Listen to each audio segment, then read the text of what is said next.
Hello, everybody, and welcome to the Love Over Fear show. Chelsea here, coming to you live for today's episode. And if you are with me live, say hello, connect with me, let me know you're here. I am just so excited about today's episode. I'm pulling up my notes because I just have so many notes. We've had a lot of interest in this episode topic. I know that this is something that we've been hearing a lot. So we finally have created an episode about how to let your partner in on your relationship anxiety. Relationship anxiety can often feel like it's getting in the way of the relationship or it's hindering the connection. And in today's episode, I want to help you learn how to allow relationship anxiety to be an opportunity for deeper connection in your relationship instead of it always being problematic. So if you are joining me live, say hello. I see a couple people coming in. Say hi. Is this something that you're excited to learn about? Okay. So as I was saying, we're going to be talking about how to let your partner in and really focusing on ways that aren't going to harm our partners, right? It's not easy, I imagine. I was the one with relationship anxiety and OCD, and my amazing partner was on the other side of it. And I imagine it must have been really hard at times to hear all of my doubts about him and the relationship, and for him to watch me suffer in the way that I was. It definitely can put a strain on the relationship if we don't know how to navigate this and allow it to actually be something that brings us closer together, because we can use it as an opportunity to let our partner into our inner world, into the parts of us that are uncomfortable and ugly, and the parts of us that we shame and judge. So to let ourselves be seen and to let our partner in on that can be something really beautiful and really strengthening for the relationship. So for those of you who are new to the Love Over Fear show, this is something that we do live twice a month in our free Facebook community, Moving Beyond Fear. And these show topics are based on the common themes of relationship anxiety, the frequently asked questions, things that we're hearing from our community, and we put them together. We plan all of our juicy, amazing topics. And this show is like a podcast. I eventually am going to be turning into a podcast. A podcast meets TED Talk. I go on lots of intense rants, and I call them my TED Talks. Podcast meets TED Talk meets talk show. Eventually, I'd love to start having guests on the Love Over Fear show, so that's in the works as well. So this is something to provide you education and inspiration and empowerment on your journey of choosing love over fear. We know that it's possible to love your partner and care for them deeply and feel all of this fear and doubt at the same time. And we want to help you choose love over fear every single time. It's so easy for fear to win because fear is so much louder and more convincing than the voice of love, which is usually very gentle and isn't going to fight with you. So the voice of fear can be really, really loud, and we want to help you have lots of clarity on how to choose love and what that looks like, and really peeling back the layers of fear and the sneaky tactics that fear has and how it impacts our relationships. So without further ado, let's dive into today's topic: how to let your partner in on your relationship anxiety. And I want to first lay the groundwork. I want to first start with what to avoid. Things that we might not realize that we're doing that can actually kind of put a wedge in the relationship or put strain on our partner. Things that when we're in this state of fear, things that we might do, none of us do this out of malintent. None of us choose to have relationship anxiety. None of us choose the intrusive thoughts. And so the things that we do are often have really good intentions, right? And I want to just highlight the things that we might be doing that might be well intentioned, but are actually putting a strain on the relationship. Things to avoid and things to be aware of. And when we have the awareness of them, we can start catching ourselves when we're going into these patterns, of course, without shame or judgment, but just being able to have that awareness of, oh, actually, this is something that's not helpful. So let's go into these things. What are some things that we really need to avoid when letting our partner in on our relationship anxiety? And I want to go over the common compulsions, because oftentimes we think we're letting our partner in on the relationship anxiety, but we're really doing a compulsion. And a compulsion is a behavior or this urge, this behavior based in an urge to avoid the discomfort and to try to kind of quench the fire of the anxiety. So compulsions feel like this sense of urgency, like we have to do it. And if we don't, then we're going to feel all of this discomfort or anxiety. So we often use compulsions when trying to let our partner in on our relationship anxiety, because we're trying to avoid the discomfort and we don't really know how. And so sometimes we fall into these patterns. So I want to talk about common compulsions that we might go into, common behaviors that we might go into when we're experiencing relationship anxiety and we're trying to let our partner in on them. So common compulsions, we ready? Drum roll. The first one is confessing. When we confess to our partner all of the doubts and the horrible thoughts that we have about them and the relationship.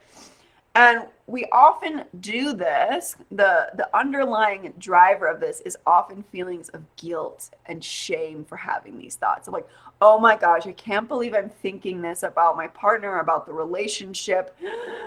And we have so much discomfort about these thoughts. Again, there's this part of us that thinks we somehow chose these thoughts. And so therefore we shame ourselves and blame ourselves and feel guilt for having them. And then we have to confess to our partner that we're having all of these thoughts, things like, what if I cheat? Or what if we're not right? Or I'm having all of these doubts about if we're going to last, or I'm afraid that you're going to blah, blah, blah, blah, blah. And we kind of dump and we confess all of the doubts and all of the thoughts and all of the fears in order to alleviate the discomfort.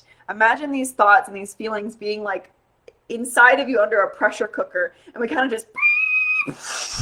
just explode and dump onto our partner, thinking that if we confess these horrible things, the things we think are horrible, if we confess them to our partner, that will somehow be absolved from the guilt. If we could just hear our partner say that it's okay, or it's not that bad, that we will have some sort of sense of relief. If we can just kind of confess and unload all of these fears and doubts and thoughts onto our partner to alleviate the feelings of guilt and shame and distress and anxiety and discomfort. We're trying to just have that sense of release, but we end up just dumping onto our partner, which can sometimes be a lot to hold space for and to carry, especially if, we haven't said anything and then all of a sudden we're just like, and then I'm having doubts about this, I'm having doubts about this, and we're just like confessing our sins to the priest, all of the sins that we've committed, right? We feel like there's something wrong with us. We feel like we're bad for having these thoughts and these doubts, and so we confess. So that's one of the common compulsions and the common behaviors that we can fall into that we really want to be aware of and learn to redirect. And again, doing these behaviors doesn't make us a bad person. It's nothing to feel shame or guilt about. It is our body, mind's the only way that it knows to find some sort of sense of relief. It's just not helpful in the long term, right? So the second compulsion or the second behavior I want to go into is reassurance seeking. When we're constantly trying to get reassurance from our partner, trying to get certainty about the questions that you have in your mind and the doubts that you have. Do you really love me? Are you really attracted to me? Or Are we going to last? Do you think we're right for each other? Are we compatible enough? Do you blah, blah, blah, blah, blah. And we're trying to find that reassurance, that certainty, the need to know, because we feel like if we don't have these questions answered, that we're going to be unsafe, that something bad's going to happen, that we're just going to feel so much discomfort, and it's not going to go away. And so we're trying to get that reassurance from our partner. Are we okay? Are we okay? Are we okay? Are you okay? Am I okay? Is this okay? Like, are we going to last? And just needing that reassurance to get that sense of relief, right? These compulsions are just a misguided attempt at seeking safety and seeking relief. Is it bad to want to feel safe? Is it bad to want to feel relief? No, it's not. So again, these are well-intentioned, and it's the only thing we might know how to do at the time and before we become aware and before we start working on it. So if any shame or guilt is coming up, breathe that out. We're just becoming aware. We're bringing the awareness to the things that are not helping. So again, reassurance seeking can start to wear on our partners when we're asking them over and over and over, do you love me? Do you love me? Do you love me? Are we going to work out? Are we compatible enough? Do you believe the same things that I do? I need to make sure that we believe the same things so that I know that we're compatible. And it can become a lot for our partners, because reassurance seeking can never fully be satisfied. We can never have that perfect answer or that perfect thing that our partner will say that will just make all of the doubt and the insecurity and the anxiety go away. It is like a temporary hit. We might say, babe, do you love me? And then our partner says, of course I love you. Oh my goodness. And then we're like, okay. And then 10 minutes later, you have a thought, and then you're like, but what if they were lying? What if, and then you ask again and again and again and again, and it becomes a non-stop cycle. And I see that I have 10 people live with me. I don't know if you're commenting or not. So if you are here live with me, say hello, comment. Maybe my comments aren't showing up, or maybe you guys are being shy. Don't be shy. Say hello.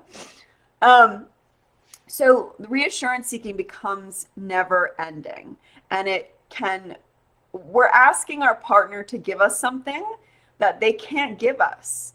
We're trying to find certainty. We're trying to have our partner give us something that only we can give ourselves. If you have so much self-doubt, your partner can never give you, hi Al, your partner can never give you self-confidence, right? They can compliment you till the cows come home. They can worship you and tell you they love you every single day. And if you have insecurities and doubt and you don't trust yourself, you're going to keep needing more and more and more, because you're trying to get it from outside of yourself, from your partner, instead of from within. So, hi Safira, yay! So let's review so far the common compulsions. These are the things that we want to be aware of and to redirect and avoid. So confessing all of our doubts and how horrible the horrible thoughts we have, confessing those to our partner, and then trying to get reassurance from our partner. So let's go over the last two things that we want to be aware of and avoid, which is telling our partner the content of every thought. This kind of goes with confessing and reassurance seeking, but I want to be really clear on this. Hi, Lauren. Oh, glad this is helpful. I like this thing. Yay. This means I love you in sign language. Telling our partner the content of every thought.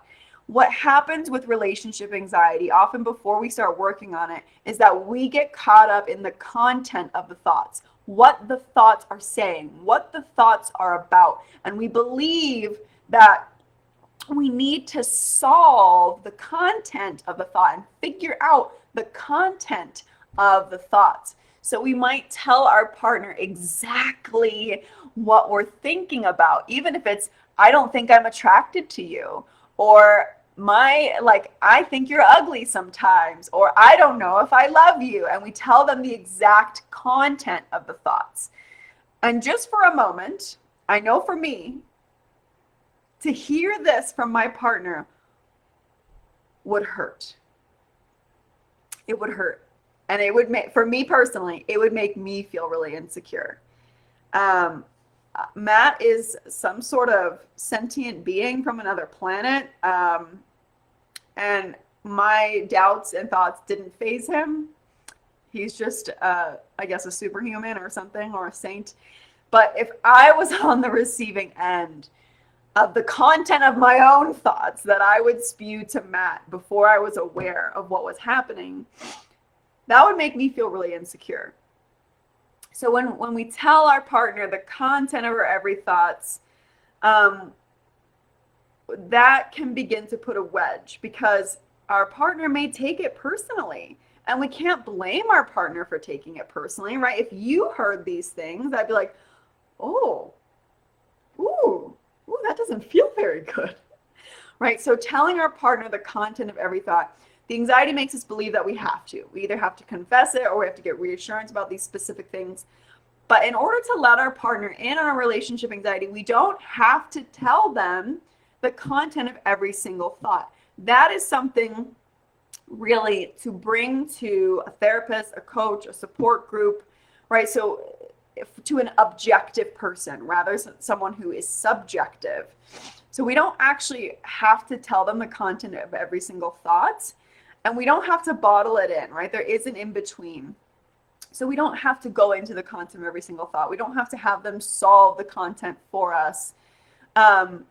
So we want to be mindful of, is what I'm sharing with them potentially going to be incredibly hurtful, right?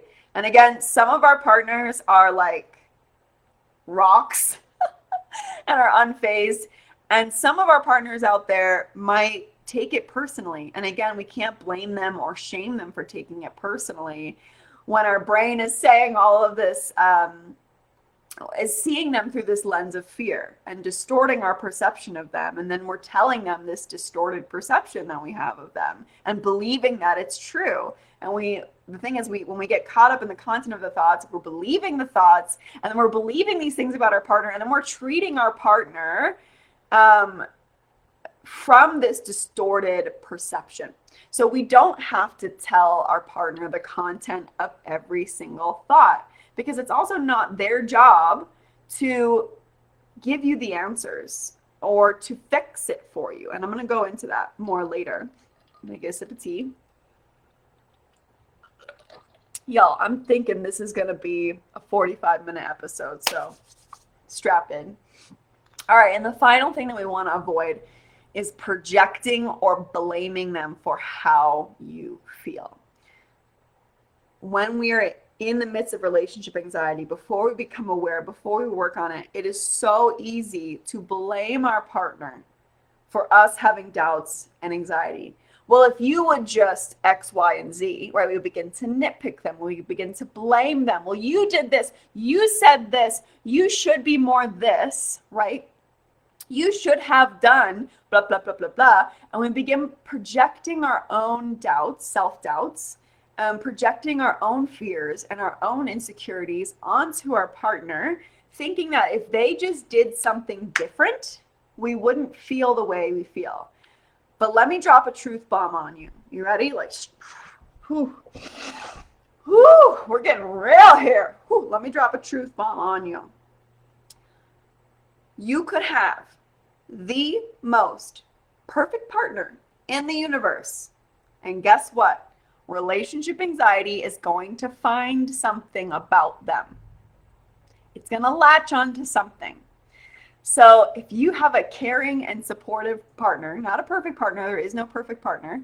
If you have an overall caring and supportive partner, the relationship anxiety is not about them. And it's really easy to fall into that trap of blaming them and projecting our fears and doubts and insecurities and how we feel onto them. Ooh, ouch. Chelsea, you didn't have to attack me like that so early in the morning. My God. Ooh, this is important stuff. I gotta say it. I gotta be truthful, because I'm gonna help you avoid a lot of things that I did, so that you can actually navigate this together in a way that's really constructive. So, reviewing the 4 things to avoid: confessing, reassurance seeking, telling them the content of every single thought, and projecting onto them or blaming them for how you feel. And again, if you've done these things, it's not your fault. You're not a bad person. When we are in the midst of a relationship anxiety and we're not aware and we're not working on it, this is the only thing we often know to do because we're acting from this place of fear. When we're in this place of fear, we're not our best selves.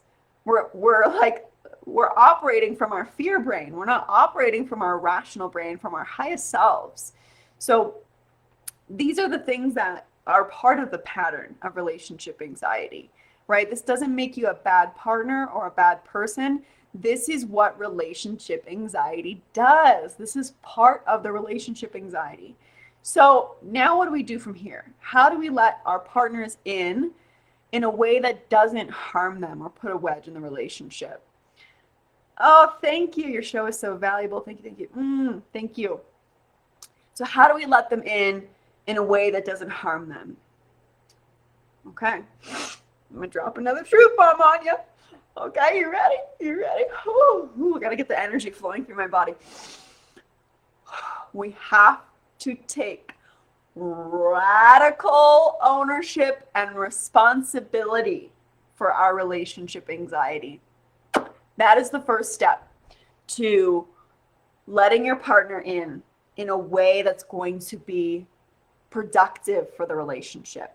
If you're not taking ownership for it, you're likely going to fall into confessing, reassurance seeking, blaming, projecting. So we have to, there's no way around this. I wish there was a magic pill. I wish there was something easier, but this is where our work is we have to take radical ownership and responsibility for our relationship anxiety. So what does this mean? What might this look like? It looks like working on it outside of the relationship. It looks like getting support outside of the relationship instead of needing your partner to fix it all for you. So really working on it, being active in working on it and taking responsibility and saying, you know what? I'm not going to keep allowing this thing to be in the driver's seat of my life. I want to take back the driver's seat of my life. I want to take ownership of my relationship, of my patterns. I want to be empowered. I'm tired of this thing taking over me. I'm ready to take ownership of this, to work on it, to do what it takes. Is my relationship worth that? And I believe the answer is yes. Our relationships are worth us doing the uncomfortable work of taking ownership of this pattern. And when we take ownership of it, when we're working on it, when we're getting a therapist or a coach or in a support group, or we're daily doing practices to really work on things and building our awareness, this is what taking ownership looks like. And this allows us to have deep self-awareness of these patterns instead of believing the content of the thoughts or acting unconsciously. We become aware. We can start to see the pattern happening as it arises. And instead of reacting, we can begin to respond. So having that deep self-awareness of this pattern is key.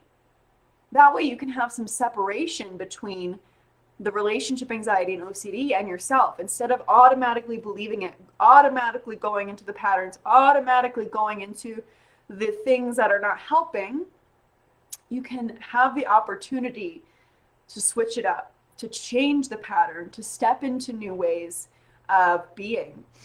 Because your partner can't fix this for you. No matter how many times you confess to your partner, no matter how many times your partner gives you reassurance, no matter how many times you tell your partner to change something so you don't get anxious anymore, your partner can't fix this for you. They can't be your therapist. Damn it, Chelsea, come on. Why you gotta be like that? Come on, I don't like that. Chelsea, you're triggering me. Ooh. Oh. Your partner can't fix this for you. This your job. So you got to take radical ownership and responsibility and say, this is my thing. This is my thing to work on.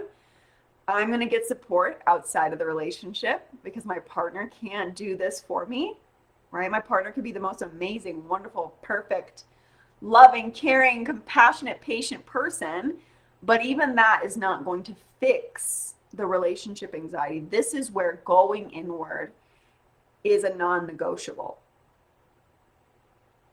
I've talked to hundreds upon hundreds of people with relationship anxiety, and I've heard a lot of them saying, if my partner just did this, but what if my partner does this? But my partner's doing this. And I'm like, that's, we got to nip that in the bud right away. We got to take radical responsibility. Are we saying that, our partner might not need to work on some things? No. But I'm saying you have to take ownership of your stuff first, of your end of the bargain first, of your contribution to the relationship. You've got to do your stuff first. Because if you don't do your stuff, your partner could fix up everything and you're still going to have your stuff in the relationship, and it's going to contribute to the dynamic. So taking radical ownership and responsibility, foundation. Because then we'll have the awareness. We'll have that awareness of what this is really about instead of projecting it onto our partner or expecting our partner to change or to fix it. We have the awareness. We're getting tools. We're starting to understand it more instead of being so afraid of it and frantically needing it to be fixed, right? So now that we have that foundation of taking the radical ownership and responsibility, here's what we can do from there. So the first thing we can do after we've taken that ownership and responsibility and we're starting to work on it outside of the relationship, something that we can do when we're in an anxiety spiral and we're having all the intrusive thoughts and the doubts and the feelings of fear and anxiety, something that we can do instead of telling our partner the content of our thoughts and confessing, something that we can do is communicate the feelings, not the content of the thoughts. And I want to give a really important distinction because sometimes we confuse thoughts with feelings. We go, I feel like I don't love you anymore. I feel like I feel like you're not attractive. I feel like this isn't going to work out. Those things I just said are not feelings. Those are mental interpretations. Those are stories. Those are thoughts. A feeling is an emotion. We got to boil it down. What am I feeling, right? We got to be aware, the awareness, the ownership. What am I feeling? I'm feeling anxiety. I'm feeling scared. I'm feeling sad. I'm feeling irritated. I'm feeling frustrated. I'm feeling, right? Feelings. So we want to learn to communicate the feelings, not the content of the thoughts. So let's do a little experiment. Say you're having a thought, oh my gosh, what if I'm not attracted to my partner anymore? Instead of saying to your partner, I feel like I'm not attracted to you anymore, because that's not a feeling, what is the feeling that thought gives you? I feel scared. Because if I'm not attracted anymore, what if that means I have to leave and I'm in the wrong relationship? And I feel scared. Babe, I'm just feeling a lot of anxiety and fear right now because of things that are going on in my mind. And sometimes it's just really scary. Hey, Claudia, sometimes it's just really scary, right? Because everyone can relate to feelings, but our partners might not understand the thoughts, right? If our partner doesn't also have relationship anxiety, they might not understand that these thoughts really aren't about them, or they might not understand why you're having these thoughts. And guess what? That's okay. Your partner doesn't have to fully understand it to be able to support you. So practice communicating the feelings. I'm feeling anxious and I'm feeling sad, right? Because we can all relate to feelings. They might not experience intrusive thoughts and rumination and obsessions, but they could probably relate to feeling scared or sad sometimes. So practice communicating the feelings, not the content of the thoughts, and go from there. And from there, we need to learn, this is the next thing we can do. We need to learn what we need when we're in these anxious states, when we're having all of these feelings. We need to have a toolbox of things that you go to and you practice them regularly. When you're feeling anxious, have you practiced? Have you explored? Have you been working with someone on what to do when you feel anxious, when you're feeling overwhelmed, when you're feeling numb, when you're feeling dysregulated? We have to learn, and this, of course, everything's going to tie back to radical responsibility. We have to learn what we need when we're in these anxious states and practice these tools and practices regularly. If we only just wait until we're in full-blown level 10 anxiety, we're not going to remember the things that we need to do.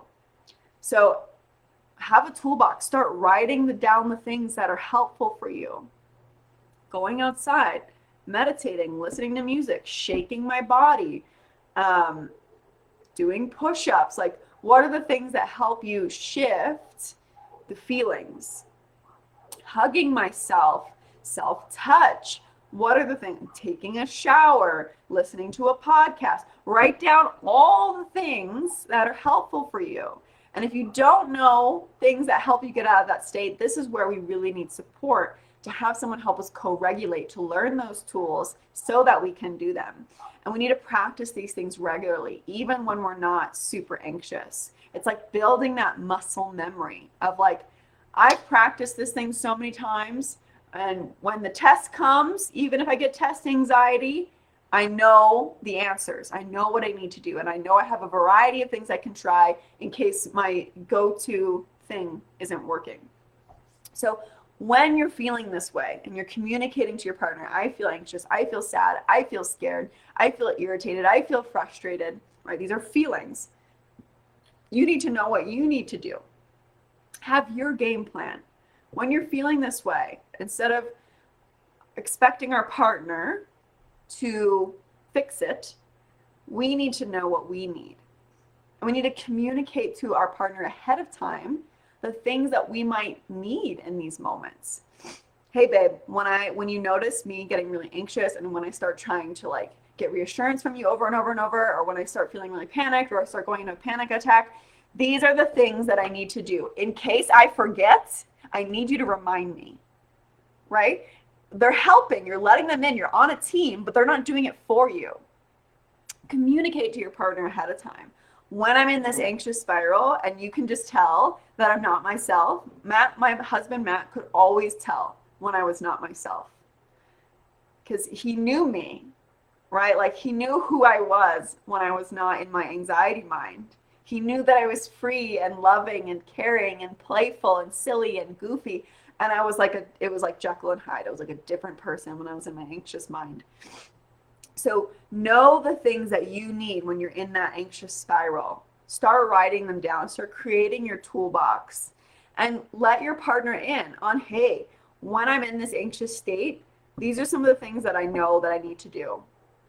So again, you're letting your partner know what you need, but you have to be able to identify those needs for yourself first and then communicate them to your partner. Because when you're in that full-blown anxious state, again, it's really hard to access your rational brain. So if you tell your partner ahead of time some of the go-to things that you can do, they might be able to remind you, hey, remember when you told me that this thing helps when you're anxious? Go do that, or let's go do that. Hey, why don't you call this person? Hey, why don't you go into our bedroom and by yourself and shake it out, put on that music and, shake it out, whatever it is. Have a game plan for when you're in those anxious states so that we're not there and feeling just completely lost when we're there. And the next thing that we can do is to turn toward our partner instead of away. This is where really leaning into the discomfort comes in. Really leaning into love instead of fear. This is where it comes in. Turn towards your partner instead of away. When you let your partner in, hey, I'm feeling anxious. I'm having all of these intrusive thoughts that are really scaring me and I'm feeling sad about it. and I'm feeling hopeless and helpless, right? These are feelings. I'm feeling this way. We're letting them in by telling them. And when we let them in, when we turn toward our partner instead of, I'm having these thoughts about my partner, I need to pull away because what if these thoughts are true? And what if blah, blah, blah, blah, blah, blah, blah, blah. And we usually pull away from the relationship. But when we let our partner in, we're turning towards the relationship. We're turning towards, even in those moments of discomfort, when our brain is saying and our thoughts are saying all of these things that are scary and saying that like your partner is the worst or is so ugly or whatever, or they're going to cheat on you or whatever your thoughts are saying, turn towards the relationship instead of away. Let your partner in. Whoa, babe, my brain is like going a million miles a minute. And I'm starting to feel really anxious and really scared and really stressed and really tense. Woo! Moment of vulnerability. When you let your partner in, it allows the relationship to deepen. You're opening up your heart to them in those moments where you feel scared and lost, where you feel fully in your messy humanness. You're saying, I'm going to let you see me. Here I am, babe. Everything in me is saying to run, but I'm going to let you in and say, this is what's going on. This is what's going on with me. And it's really scary and it's really hard to be here right now. And when we turn toward our partner, it becomes you and your partner as a team against the ROCD instead of you and your ROCD and your anxiety turning against your partner. Because before we take radical ownership and responsibility, before we let our partner in, it often becomes you and the anxiety conspiring against your partner and being against your partner. And my partner is the worst, or they're going to do this, and we point fingers. But when we let our partner in, when we are able to be vulnerable and communicate with them what's going on in a helpful way, it becomes you and your partner as a team working together against the ROCD. Right? Your partner can become your biggest cheerleader, your teammate. When you say, I'm scared, my thoughts are scaring me, my thoughts are going up, saying all these horrible things, and I'm just feeling so sad. It gives the opportunity for your partner to respond, to come closer, to support you, to love you in those moments. And when we're vulnerable, when we allow ourselves to be vulnerable and step into the risk of vulnerability, right? Love is risk, love is risk, love is risk. When we step into the risk of vulnerability, right? And it takes vulnerability to let your partner in these scary moments. When we take the risk of vulnerability, we cultivate a deeper connection. Vulnerability is the pathway to in-depth connection. You're letting yourself be witnessed and be vulnerable in these moments where you're not feeling like your best self, where you're scared, where you feel alone. This is cultivating intimacy and connection as you are vulnerable and you turn towards your partner instead of away, pushing away, pulling away, clinging, right? It cultivates a deeper connection. And it gives your partner the opportunity to learn more about your inner world and learn more about their inner world. As you're vulnerable, they're going to reciprocate that vulnerability and say, babe, come here. Let me give you a hug. And being able to communicate to our partner, it's also vulnerable to communicate our needs, what you need from them. Babe, right now, I just need a big hug. I don't want you to say anything. I just need you to, I used to tell this to Matt, like, I just need you to squeeze me so tight. And I would just, the tears. Or maybe you say, I'm feeling so scared. This is what I need. I need to like be alone for 30 minutes. I've done this before too. Like, Matt, can you go run to the grocery store, go run an errand? And I would just move. I would move my body. I would cry. I would release the anxious and fearful energy. So let your partner in on what's going on and how you're feeling. Turn towards them and let them know how they might be able to support you if you do want their support in that moment. Maybe you just need a word of encouragement. Maybe you just need to hear them say, babe, we've got this. I believe in you. You're so much stronger than this anxiety, right? And in those moments, you're no longer fighting this alone. When you let your partner in, you're not fighting this alone. You're letting your partner be on your team as you work through relationship anxiety, which can feel so isolating. And it builds this trust, this sense of trust. When anxiety is saying all of these horrible things about your partner, and yet you step into the risk and the vulnerability and say, babe, I feel so scared. And they say, let me hug you, or what do you need from me? It begins to build that security and that bond, and your nervous system begins to see, oh, wow, this person's here for me. Shit, this person loves me. This person's in it with me. Whoa. Whoa. When I expected abandonment, or I expected betrayal, or whatever it is, there's a reparative moment when we let our partner in, when we're vulnerable with them, and we let them be on our team. Oh, I'm seeing some comments come in. So what happens if your partner wants to follow up? When I share feelings, he wants to know the thoughts, how to respond without feeling like I'm hiding. We can just be general. We can say, I'm having lots of anxious thoughts about something going wrong in our relationship, right? And we're taking ownership by saying, like, I'm having these thoughts. My anxiety is telling me, right? We take ownership. My anxiety is telling me, instead of, I think that we're not going to work out. We say, my anxiety is saying, well, I'm having thoughts about, right? And we don't have to go into all the details and the nitty gritty. We can be more general. I'm feeling really scared because I keep having intrusive thoughts. My anxiety is telling me that something's going to happen in the relationship, or something bad's going to happen, or I'm going to get hurt, right? We have to really understand. When we take radical ownership and responsibility, we begin to understand what the anxiety is really about. So then we can begin to communicate that more. I'm afraid, my brain is telling me all these thoughts because I'm afraid that I'm going to go through the same thing I did in my last relationship, right? That awareness helps us to communicate in a way that doesn't project or blame onto our partner. And we're taking ownership of, like, relationships are really scary for me because of this. Right? How different does that sound than, I'm not attracted to you and I'm afraid and I think that we aren't going to work out, right? We're taking ownership. Someone said, my anxiety is telling me that if I get a new job, someone there will be attractive and I won't be able to escape them and it will ruin my relationship. This is the content of the thought. The fears are much deeper, right? Because it's not really about this. It's not really about finding someone else attractive, right?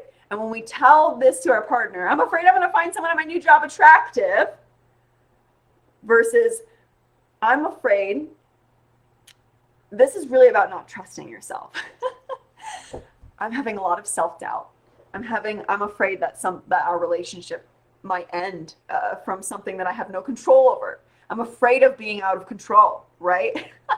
That's what it's really about. So we have to really understand our anxiety beneath the content so we can communicate what's really going on, let our partner in, let our partner be on our team, and to support us in a way where they're not carrying us fully. We feel and see the difference here? Yeah, definitely. So let's recap how to let your partner in a way that doesn't harm the relationship. First and foremost, take radical ownership and responsibility. You need to be working on this outside of the relationship. You need to be getting support and learning and practicing skills and tools and understanding what the anxiety is really about and doing the deeper work, right? That's the foundation. Second, communicate the feelings, not the content of the thoughts. You can be general with the content of the thoughts. But again, the more we understand what the relationship anxiety is really about, the less we will buy into the content of the thoughts and be able to communicate what it's really about, right? The next thing is to learn what you need when you're in these anxious states. Learn what some of the things that you need to do, practice them regularly, communicate these things to your partner ahead of time so that when you're in those moments, Your partner is aware of the things you need. You're aware of the things you need, and you can communicate to them what you might need in that moment. The next thing is to turn towards your partner instead of away. Let them in. Instead of pushing them away or putting the wall up, let them in. This is what cultivates deeper connection and understanding with one another. And the last thing is being vulnerable. Letting yourself be seen and witnessed so that your partner can come in, be on your team, letting your partner in so that you're not fighting this alone. It's you and your partner teaming up to fight the ROCD together instead of you and the ROCD fighting your partner. Yeah. So the last thing I'm going to go into real quick is for the partners of those with relationship anxiety and OCD. This is for all the partners out there. And if you are the one with relationship anxiety, you can absolutely share this with your partner. If you are a partner of someone with ROCD, this is your time to shine. So, for partners of those with relationship anxiety and OCD, just like those with anxiety need to have a game plan, you need to have a game plan that you communicate your partner ahead of time. When your partner is going into lots of reassurance seeking or confessing things that are hurtful to you, what is your game plan? What do you need? Learn what your boundaries are and communicate them ahead of time. Babe, when you ask me if I love you more than 3 times in an hour, I'm going to tell you this.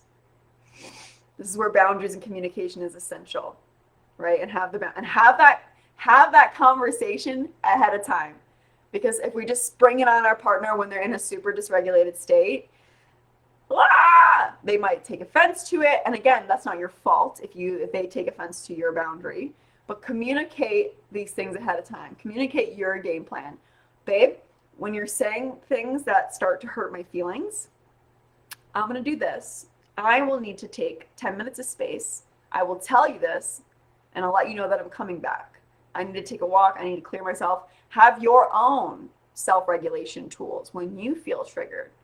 So you write down the things that you need to do if you're feeling triggered or activated when your partner is in a really anxious state. And maybe they're confessing to you or reassurance seeking or blaming things on you or projecting things onto you. Have your boundaries. What are your boundaries? Right? Where is that line that you don't want crossed? Babe, when you ask me something 14 times, I feel really overwhelmed. And this is what I need instead. And I'm going to let you know, right? And you can have a safe word, right? A code word. You could have a symbol, right? You could make it fun, but communicate your game plan to your partner ahead of time.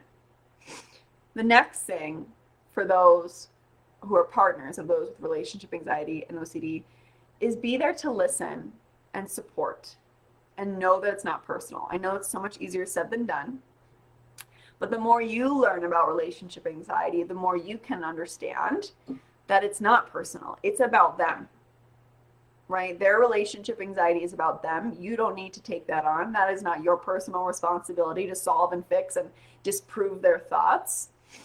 Be there to listen and support. When they're feeling anxious, be there as a supportive system. Give them a hug. There is so much magic in just a hug. You don't have to say anything. You don't have to solve their thoughts. You don't have to disprove their thoughts. Be there just to listen when they're in those moments where they feel really scared. Right? And I'm not saying listen when they're dumping all the content of their anxious thoughts on you. That's when you need your boundaries, your communications, your tools. But if they're saying, babe, I feel so scared right now. My brain is saying all these scary things. I'm so worried. I'm afraid that, I'm going to experience the same thing I did in the past, right? Be there to listen, to validate. Yeah, babe, I understand that you're feeling really scared. And I want to let you know that I'm here for you. I'm here for you. I'm here for you. Give them a hug. Whatever it is that they communicate that they need. And you can even ask them, since they've communicated ahead of time, do you need a hug right now, or would you like space right now? What would you need from me? Hey, look! Hey, what? What's up? Ah, he can't! Oh, I just got out of me. Okay, my husband. I'm talking about what partners of those with relationship anxiety need to do. Just deal with it. I'm talking about how to be there to listen and support and know that it's not personal, right? Yeah. Just listen. He's a man of few words. What was it like for I'm you? a very simple man. What was it like for you when you would just listen to me and be like, ah! I was like, whew, what have I gotten myself into? No, I don't know. I'm really easygoing, so I can deal with a lot of crap. I told you guys he's from a different planet. Um, He's a sentient being. So, but I also, I understand that it's my job to like listen to your thoughts and feelings and provide feedback if necessary, or sometimes just listen and let you cry. And be Yeah. weird. Yeah, often it was just me crying and him hugging me. I think one time I remember when I was still in grad school, I was having like nearly a panic attack, and we were in your bathroom, your first apartment in California, and you literally just like held me and hugged me, and I was just like, and you just like stayed I there. was like, shut up! He just stayed there and held me and hugged me and like breathed with me and said like, you're gonna be okay, you're gonna be okay, you're gonna be okay. And it was in those moments when my anxiety was telling me all the things that was going to happen and how I would have to leave him. It was in those moments when I let him in and he was there to support me that I was like, shit, I do not want to let this motherfucker go. Like, I got a gem here. I can't, like, I've got to work on this. I've got to fight for this because what I have is so good. So good job, babe. A+. A+. The next thing that partners can do is to call things out with love. You would tell me this sometimes. You would kind of say like I know who you are when you're yourself, and this kind of sounds like your anxiety. That's way more words than I would ever. Yeah, I know, but that's how I internalized it. How would you word it? I would usually just be like, why can't you let yourself be happy? He would call me out with love in his own way, right? Our partners don't have to be super eloquent or therapists or deep. I'm like real dumb. He's not dumb. So he's just a man of few words. He'd be like, why can't you let yourself be happy right now? Right? He would kind of like call me out with love, and I was like, shit, I'm doing that thing where like my brain is sabotaging the moment, and it kind of like snapped me into some awareness. So partners, you can say things like with love, right? Without blame and shame and judgment, like, hey, this sounds like your anxiety talking. Like, what do you need in this moment to feel more like yourself? Like this doesn't sound like you. Is this your anxiety talking, possibly? So you can call them out with love, and be that mirror of like, hey, I think this thing is happening where you're doing this thing. We've talked about this. You do this thing, which that's what's really beautiful about relationships. When we're caught in our own stuff, they can be the mirror that's like, what's going on, babe? There's something going on here. Well, okay, let's be real about it. Let's not get caught up in it. What's happening? The next thing is to honor their needs. You have your game plan. They have their game plan. You've communicated it to one another.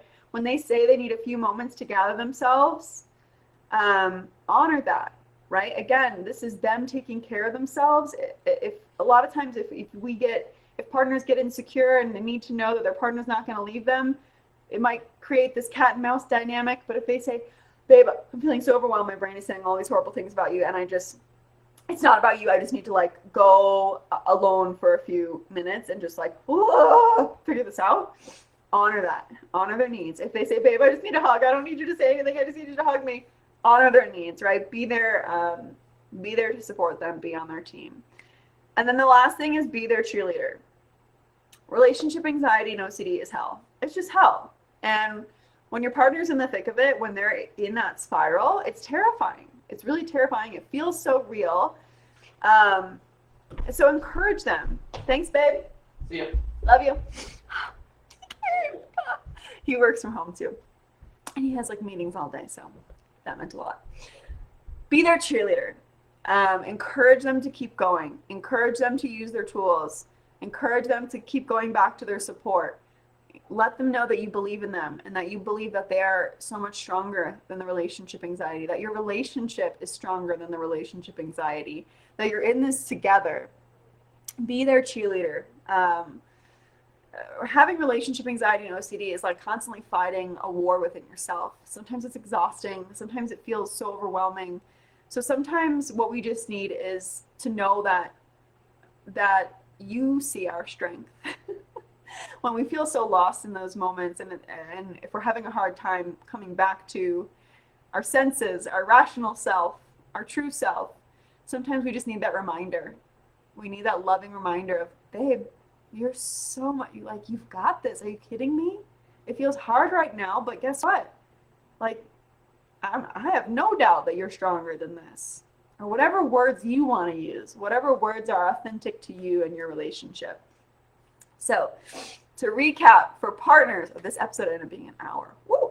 For partners, have a game plan of your own when you're feeling triggered or activated. Have your boundaries, have the things that you use to help you calm down if you're being triggered. Second thing is be there to listen and support and know that's not personal. Next thing, call things out with love. Be their mirror. Hey, babe, this sounds like your anxiety talking. You're doing that thing. I love you. You're doing that thing.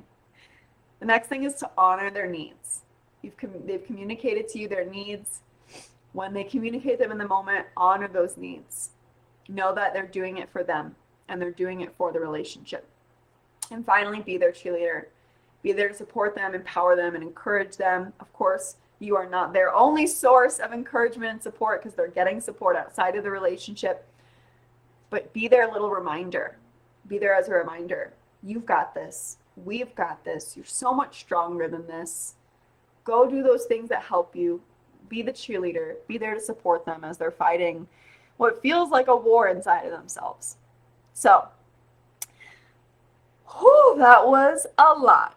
We went over what to avoid, how to let our partner in on our relationship anxiety in a way that's helpful, and what partners of those with relationship anxiety and OCD can do. All right, for those here live, let me know, did you gain some nuggets of wisdom? What was most helpful for you? Whether you're watching the live or the replay, definitely comment below. Let me know what was most helpful for you, what you're going to take and run with. Let me know if you're going to share this with your partner. I think this could be incredibly helpful for anyone who's experiencing relationship anxiety and wanting to let it be an opportunity to bring you and your partner so much closer. Because, like, for me personally, like, getting through relationship anxiety in the context of my relationship, getting through that together, I'm like, shit, we can get through anything. If we can get through this together, we can get through anything. Because our OCD is probably the hardest thing I have ever had to overcome. So I feel you. I know how hard it is, and it's possible to still have a safe, trusting, loving, supportive relationship as you're working through it. All right, everybody, sending you, let's take a few deep breaths first, actually. This was a lot.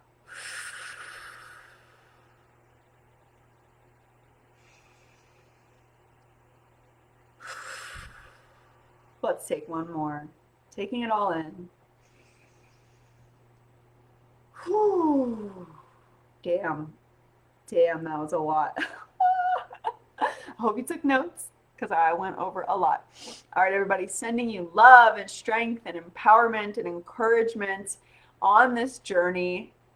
It's possible to overcome this. It's possible to have a deeper relationship and a deeper connection than ever before. You can do this. You can do this. I'm living testament to it. Me and my husband are living testament to that. We're celebrating our 3-year wedding anniversary next month. We're planning a nice little road trip. So it's possible, it's possible, it's possible. Beautiful. All right, everybody. Sending you love. And until next time, I can't wait to see you embrace love wholeheartedly. Bye for now.